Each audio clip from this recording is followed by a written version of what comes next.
तो बांग्लादेश के हालात बद से बदतर होते जा रहे हैं। बांग्लादेश में विरोध प्रदर्शन इस कदर हावी हो गया है, इस कदर भयानक हो गया है कि यहां पर सीधे सीधे हिंसक तस्वीरें आ रही हैं। 2 दिन पहले आपको याद होगा कि परिस्थिति नॉर्मल हो चुकी थी, लेकिन रविवार को जैसे ही राष्ट्रीय कर्फ्यू की घोषणा होती है, इसके बाद एक बार फिर से आंदोलनकारी सड़क पर आते हैं। हिंसक रूप ये पूरा का पूरा आंदोलन लेता है। 100 से ज्यादा लोगों की मौत सिर्फ एक दिन में कही जा रही है, जिसमें से कई पुलिसकर्मी और कई पत्रकार भी शामिल हैं। हालांकि इन सब के बीच खबर यह भी आ रही है कि शेख हसीना ने बांग्लादेश छोड़ दिया है, प्रधानमंत्री पद से इस्तीफा दे दिया है और वो भारत के लिए रवाना हुई हैं। जो अभी थोड़ी देर पहले, ब्रेक से पहले हमने आपको तस्वीरें भी दिखाई थी, उनकी लाइव लोकेशन, जो झारखंड से उनका प्लेन गुजर रहा है और ये उम्मीद है कि बहुत जल्द वो भारत में लैंड कर सकती है, असम या दिल्ली। अभी ये 2 जगहों की बात चल रही है। हालांकि इन सब के बीच ब्रेक से पहले मुकेश जी, जो मेरा प्रश्न था कि क्या ताइवान वाले मुद्दे से ध्यान भटकाने के लिए परिस्थिति बनाई जा सकती है चीन की तरफ से? देखिए, ताइवान की तरफ से वो ध्यान भटकाने की कोई उतनी ज़रूरत नहीं है। मुझे लग रहा है कि यह जो पूरा मसला हो रहा है, शुरू से अगर अब इस पूरे मसले को देखें तो जो इंटरनल पॉलिटिक्स है बांग्लादेश की, वो शेख मुजीबुर रहमान के पक्ष में और विपक्ष में उसी दौर पे चलता रहा है अब तक।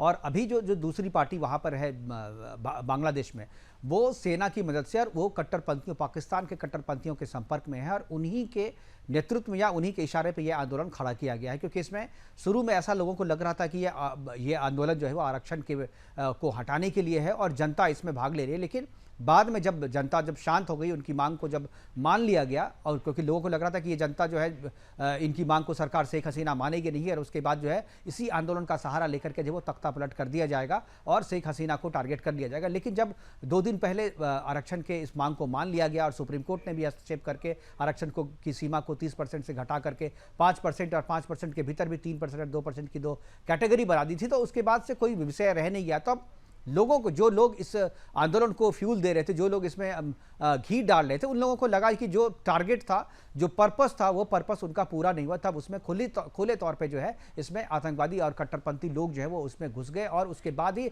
शेख हसीना को ये लगा कि अब यह आंदोलन नहीं है, बल्कि उनकी जान को भी वहां पर खतरा था। वो जो वहां से बांग्लादेश जो छोड़ करके भागी है, वो सेना अभी तक इस्तीफा फॉर्मली दिया है या नहीं दिया है, शेख हसीना की तरफ से अभी तक कोई कंफर्मेशन नहीं है। लेकिन जो सेना के जो प्रमुख है वहां पर, उन्होंने कहा है कि शेख हसीना ने इस्तीफा दे दिया है और सेना जो है वो पूरे देश It's very strategic to the straddle that space that cuts, that includes the chicken's neck and goes across to many of our northeastern states. An unstable Bangladesh can, add to instability in parts of our country which we do not want to see. So a peaceful, stable, prosperous Bangladesh is in India's best. And it's very important that we work with all concerned to ensure that our interests and those of Bangladesh are secured.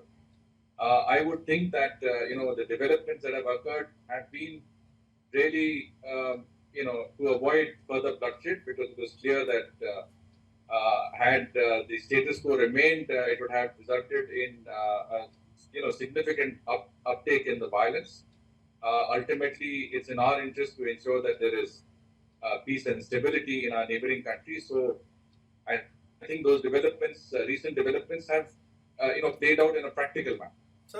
And we will be engaged. And just answering last part of your question, I have no doubt that our interlocutors will be engaged with the concerned people in Bangladesh, and that we will ensure that our larger interests are protected, and that we will work constructively to ensure that there is peace and stability in Bangladesh. Mr. Shingla, you also served as a foreign secretary. Under such circumstances, do you think now, as you said, that we are going to engage through our interlocutors or directly? So how easy will it be for India now? Because India has backed Sheikh Hasina and we had a wonderful chemistry between the two democracies. We have seen de-radicalization. We have seen, people, terrorist organizations being called out there and caught and handed over to India. We have seen a massive drop in the smuggling. So how is now India going to cope with these factors, with the new establishment or the interim arrangement or the army coup, whatever you can say? So, for us, it's very important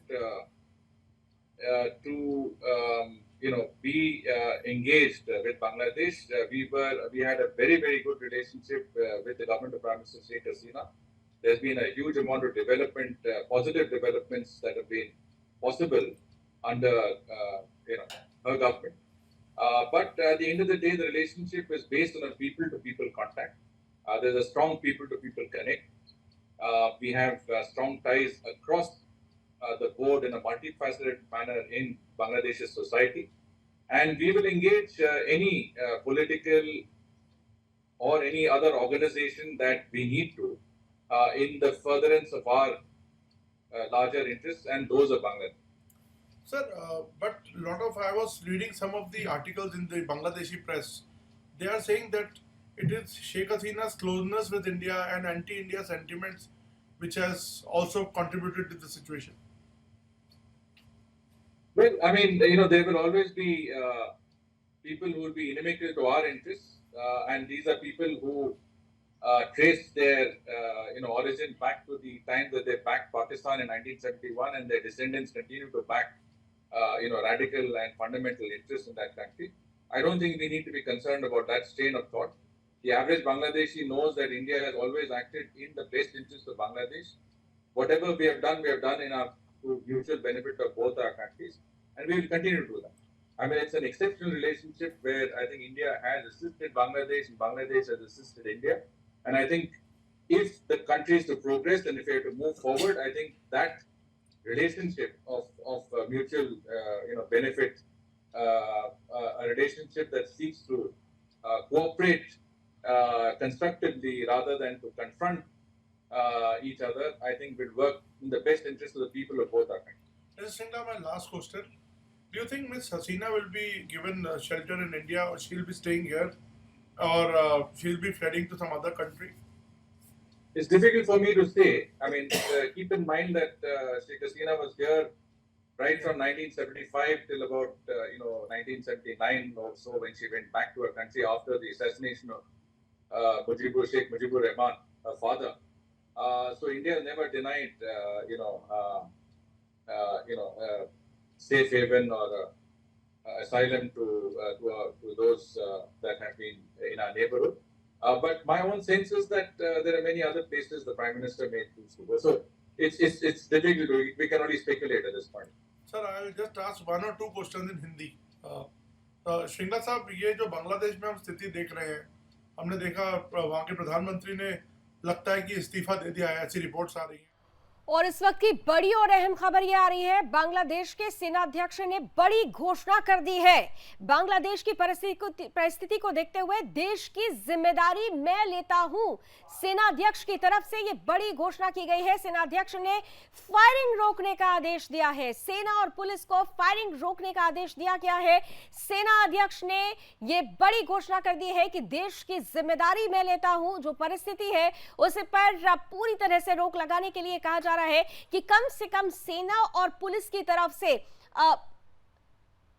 firing को रोका जाए। भारत के air space में बांग्लादेश का विमान भी देखा गया है। फ्लाइट नंबर AJAX1431 से शेख हसीना आ रही है। अभी हमने इसका लाइव लोकेशन भी आपको दिखाया था। बांग्लादेश एयरफोर्स के जेट से वो रवाना हुई थी और ये कहा जा रहा है कि वो दिल्ली आ सकती है, भारत में शरण ले सकती हैं, क्योंकि भारत के एयर स्पेस में बांग्लादेश का विमान देखा गया है। कुछ देर पहले ही आज सुबह यह खबर आई, जैसे जैसे 11 बज रहा था वैसे वैसे वहां पर आंदोलन हिंसा का रूप लेता चला गया।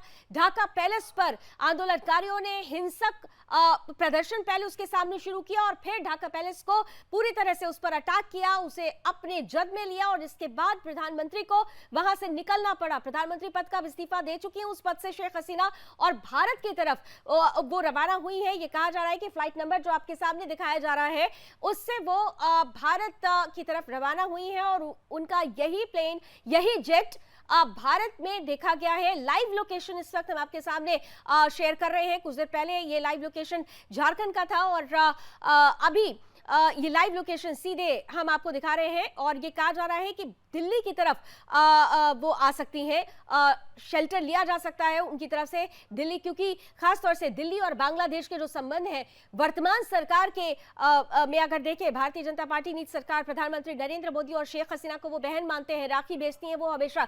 इस परिस्थिति को देखते हुए उन्होंने सबसे जो सुरक्षित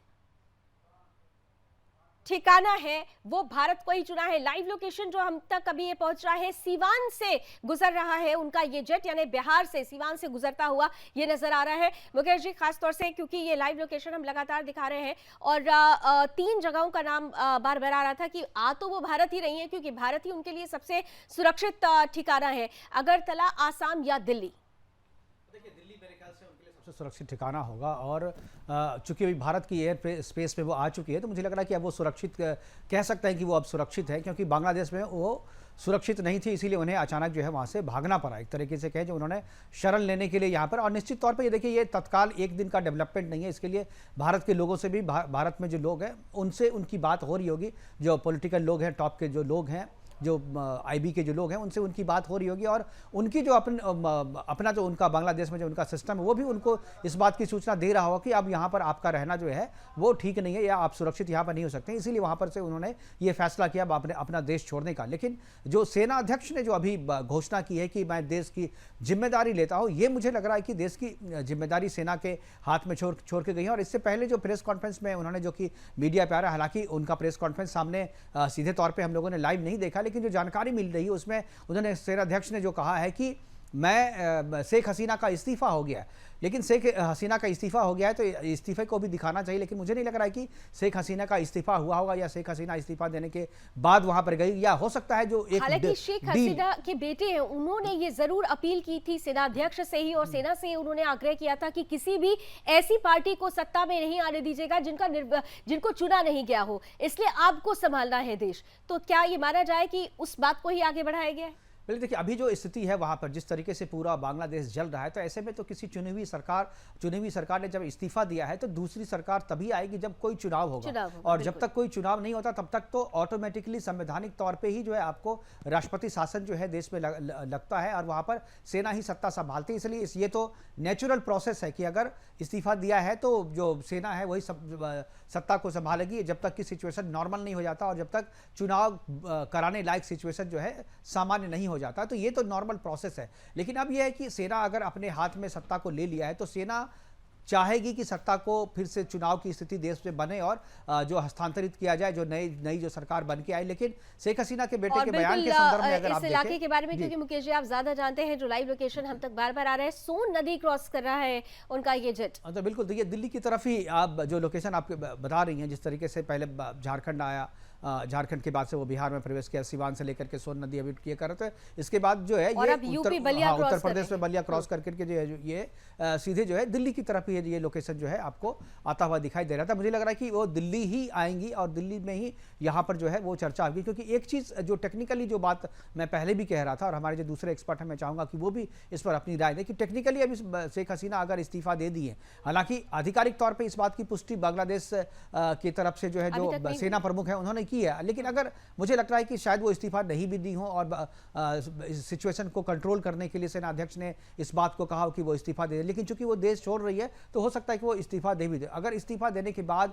शेख हसीना भारत पहुंचती है तो भारत से उनके जो भी बातचीत होंगे वो आधिकारिक तौर पे सरकारी बातचीत नहीं होगी, क्योंकि उनके पास कोई पोजीशन वो होल्ड नहीं कर रही वहां पे। तो क्या ऐसी स्थिति में जो करीब 13 लाख भारतीय जो कि बांग्लादेश में फंसे हुए हैं उनके लिए, उनकी सुरक्षा के लिए भारत सरकार को वहां के सेना प्रमुख से बात करनी होगी। तो मुझे तो जो सबसे ज़्यादा जो महत्वपूर्ण इस पूरे डेवलपमेंट के बीच में लग रहा है कि भारत सरकार को सबसे पहले जो है बातचीत शुरू करनी चाहिए, और वो जो सेना प्रमुख वहां से हैं क्योंकि उनके हाथ में, और उन्होंने अभी बयान भी दिया है कि सेना देश की जिम्मेदारी वो लेते हैं, तो उन्हें जो 13 लाख के करीब वहां पर हिंदू परिवार हैं, हिंदू लोग हैं, उनकी सुरक्षा की भी जिम्मेदारी उन्हें लेनी चाहिए और वो सुरक्षित रहे। क्योंकि लगातार जो सोशल मीडिया पे जो पोस्ट आ रहे हैं, जो विजुअल्स आ रहे हैं, उसमें ये दिखाया जा रहा है कि वहां पर उनको टारगेट करके उनके घरों पर हमला किया जा रहा है, उनके घरों को आग के हवाले किया जा रहा है। तो ये स्थिति ना बने, और ऐसी स्थिति अगर बनेगी और ऐसे वो रोक नहीं पाएंगे तो भारत को मुझे लगता है कि कुछ स्ट्रॉन्ग एक्शन यानी मिलिट्री एक्शन भी भारत को लेना चाहिए सकता है। बिल्कुल, जो परिस्थिति बनी हुई है। शिवदान सिंह जी क्या हमारे साथ हैं अभी?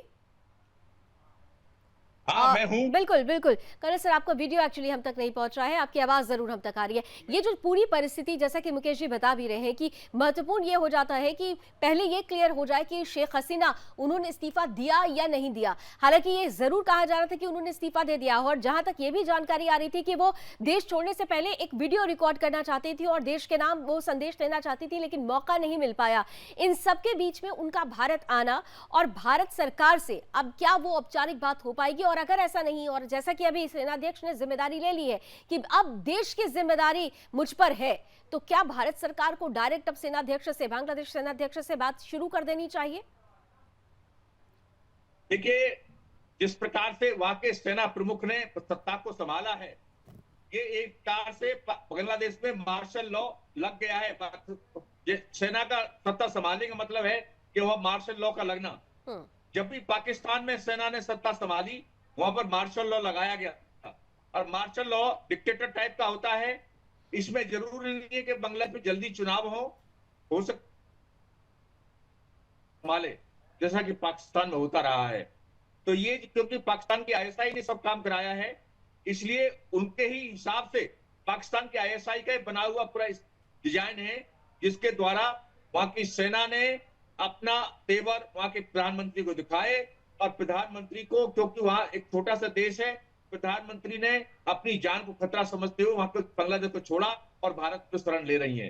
तो इस प्रकार से ये ऐसे हालात पाकिस्तान में होते रहे हैं, और यही सब बांग्लादेश में रिपीट हुआ है कि सेना ने सत्ता संभाली है और सेना ही उसमें मार्शल लॉ लगाएगी पाकिस्तान में, बांग्लादेश में।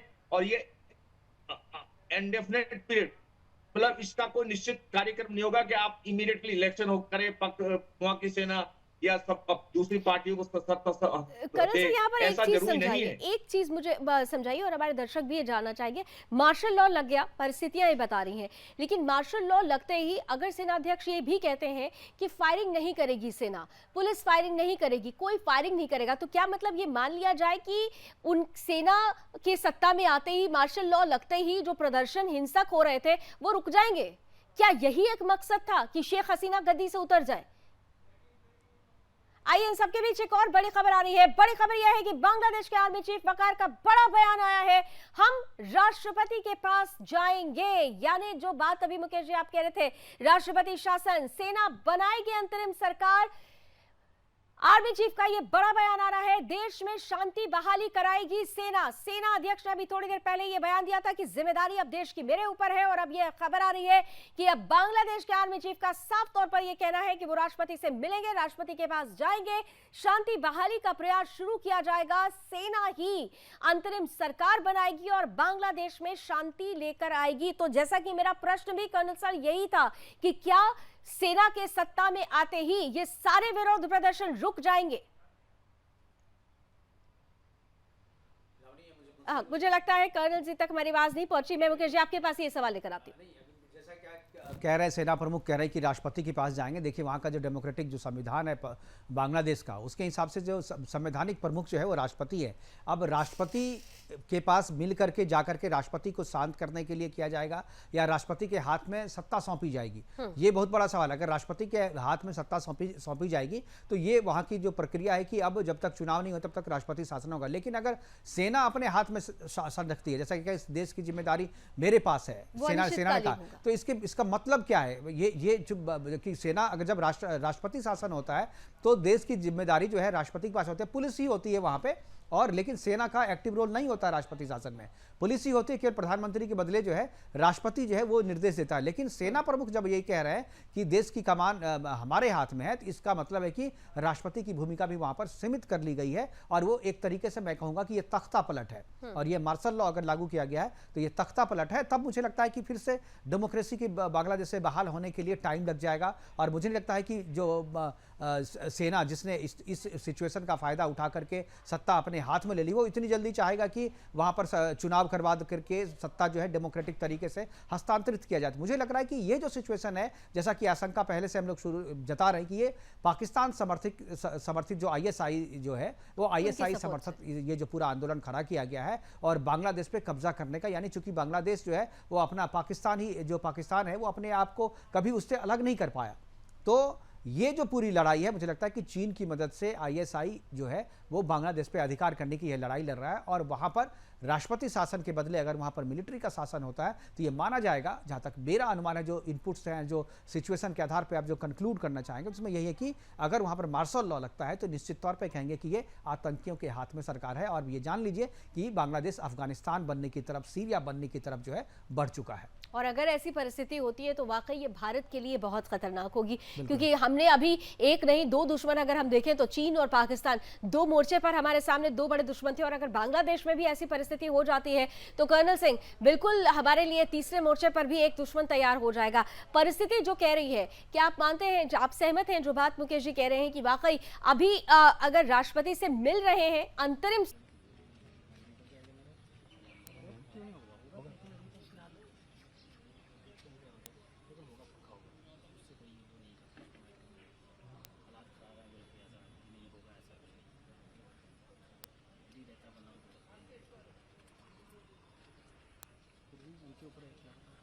हाँ हाँ, 10 दिन टाइम है, क्या स्थिति ठीक हो जाएगा? कितना बजे होता है?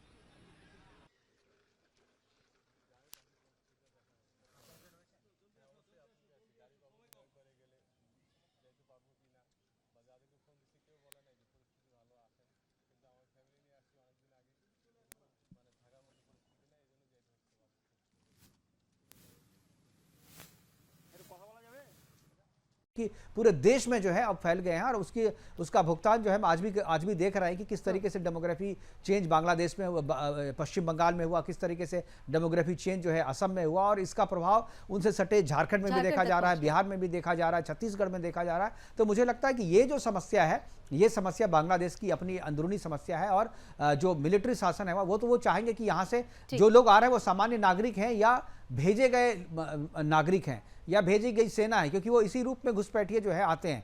तो इसलिए इसकी पहचान किस तरीके से, और इसको बिल्कुल बॉर्डर पे रोक देना चाहिए, इनको किसी भी हालत में से भारत में प्रवेश नहीं करने देना चाहिए, क्योंकि ये भारत के लिए बेहद चिंताजनक स्थिति हो जाएगी। कर्नल शिवदान सिंह जी, आपके पास आ रही हूँ। देखिए, खबर ये भी आ रही है कि बांग्लादेश से निकलकर शेख हसीना भारत आएंगी। भारत में दिल्ली में उनका कुछ देर स्टे होगा। प्रधानमंत्री नरेंद्र मोदी से मुलाकात के बाद ये खबर आ रही है कि वो लंदन की तरफ रवाना हो जाएंगी, यानी भारत में उनके स्टे का कोई प्लान नहीं है, वो लंदन की तरफ जाएंगी। खबर ये भी आ रही है। देखिए, ये उनके आने के बाद ही तय होगा, क्योंकि अभी तक कुछ क्लियर नहीं है कि वो लंदन जाएंगी या भारत में रहेंगी। जहां तक मेरा जो सोचना है, वो 90% शायद भारत में ही सेटल होना पसंद करेंगी, क्योंकि भारत के अंदर जो प्रधानमंत्री मोदी है उनको काफी सपोर्ट करते हैं, उनका काफी अच्छे संबंध रहे हैं, इसलिए उन्हें इस वक्त लंदन जाने की कोई आवश्यकता नहीं है। मगर कुछ कह नहीं सकते, हो सकता है लंदन में कुछ उनका कोई ताल्लुकात हो, उनका कोई कांटेक्ट हो, मगर मेरा पूरा जहां तक फीलिंग है वो भारत के अंदर ही रह करके बांग्लादेश की राजनीति पर नजर रखने की कोशिश करेंगी और कोशिश करेंगी कि दोबारा से वहां पर स्थिति सामान्य हो। ठीक है, एक बड़ा महत्वपूर्ण प्रश्न मैं आप दोनों से ही जानना चाहती हूँ कि ये जो परिस्थिति बनी है अभी, मुकेश जी मैं आपसे शुरुआत करती हूँ। आपने थोड़ी देर पहले कहा था कि ये स्थिति अभी अचानक से नहीं उत्पन्न हुई, इसके लिए धीरे धीरे बेस बन रहा था। क्या ये मान लिया जाए कि ये बेस उस वक्त बन चुका था जब खास तौर से चुनाव के बाद शेख हसीना आती हैं और विपक्षी पार्टी ने इंडिया आउट करके एक अभियान चलाया था? क्या उस वक्त से ये परिस्थिति बन चुकी थी? बिल्कुल, उसके काफी पहले से। मैं आपको बता रहा हूँ लावनी की 1971 का युद्ध हारने के बाद से पाकिस्तान ने भले ही अपने सेना ने आत्मसमर्पण कर दिया, 95,000 सेना ने आत्मसमर्पण किया था, लेकिन वो टीस जो है पाकिस्तान कभी भूल नहीं पाया और कभी भी ISI की गतिविधि बांग्लादेश से खत्म नहीं हुई है, जो कि वो पूर्वी पाकिस्तान जिसको कहता था वो कभी खत्म नहीं हुआ और लगातार इस सिचुएशन के लिए वो तैयारी करता रहा है।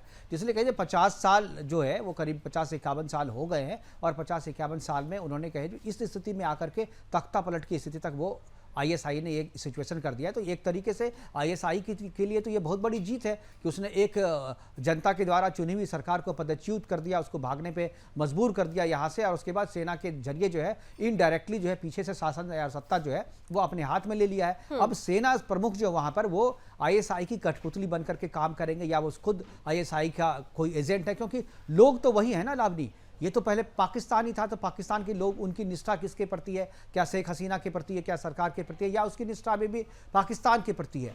तो जिस तरीके से सिचुएशन बन रहा है, मुझे लग रहा है कि ये जो सेना प्रमुख है, बहुत चीज इस बात पर निर्भर करेगा कि जो सेना प्रमुख बांग्लादेश का है उसकी गतिविधियां क्या होती है, वो किस तरीके से काम करता है। वो अगर तख्ता पलट करके सिचुएशन को बिल्कुल कंट्रोल करे, शांति बहाली करे, और शांति बहाली के बाद से इलेक्शन में जाकर के चुनी हुई सरकार को सत्ता का हस्तांतरण कर दे, तब तो मुझे लगता है कि ये चीज़ जो है उन्होंने देश के लिए, बांग्लादेश के लिए किया, और बांग्लादेश के प्रति जो है उसका समर्पण होगा। लेकिन जिस दिशा में मुझे वो जाते हुए दिख रहे हैं, मुझे नहीं लग रहा है कि वो इस तरीके से जल्दी जो है सत्ता का हस्तांतरण करने की कोशिश करेंगे। मुझे लग रहा है कि पाकिस्तान की तरह जिस तरीके से वहाँ पर मिलिट्री शासन लंबे समय तक रहा है, कोर्ट मार्शल वहाँ पर जिस तरीके से लागू रहा है, मुझे लग रहा है कि वो उसी तरीके के हालात जो है बांग्लादेश में जो है ये करेगा। और इसमें इंटरनेशनल जो है मुझे लगता है कि थोड़ा सा दबाव या इंटरफेरेंस की भी जरूरत है, और भारत को तो निश्चित तौर पे जो है इसे हस्तक्षेप करना होगा, क्योंकि भारत के साथ जो है वहां पर 13 लाख जो हिंदू वहां पर हैं। मुझे सबसे ज्यादा चिंता उसकी हो रही है, और इसका जो बॉर्डर है बांग्लादेश का, वो भारत की सीमा से लगा हुआ है, इसलिए भारत आंख बंद करके नहीं रह सकता। के बाद जी, क्या सीएए का रोल बढ़ जाएगा इस परिस्थिति के बाद, क्योंकि उसका आधार यही था। हाँ, और बहुत सारे लोग ये कह रहे हैं कि दरअसल ये तख्ता पलट नहीं है, ये इस्लामिक जिहाद है। अगर हिंदुओं को टारगेट किया जाने लगा है तो साफ तौर पे ये इस्लामिक जिहाद की परिस्थिति वहां बन चुकी है। बिल्कुल इस्लामिक जिहाद है। देखिए, हिंदुओं पर अटैक बांग्लादेश में पहले भी होते रहे हैं, लेकिन इससे आपको याद कीजिए करीब 1 से 1.5 साल पहले जो वहाँ पर एक और जो दंगे हिंसा हुई थी, हिंदुओं के खिलाफ हिंसा हुई थी, मंदिरों को तोड़े जा रहे थे, उस हिंसा में शेख हसीना ने बड़ा कड़ा एक्शन लिया था, और जो आरोपी थे उसके खिलाफ जो है एक्शन हुआ था, गिरफ्तारियां हुई थी, सजा भी हुई थी, उनमें से बहुत लोग जो हैं जेल में भी थे। तो मुझे लग रहा है कि यह भी एक जो है एक वजह जो आप कह रही है, वो निश्चित तौर पे यह भी एक वजह है। और देखिए, सीएए की जो बात कर रही हैं, तो ये यहाँ से हिंदुओं को अगर हिंदुस्तान अगर लाया जाता है तो 13 लाख आबादी को एडजस्ट करना कोई बहुत बड़ा मसला नहीं है।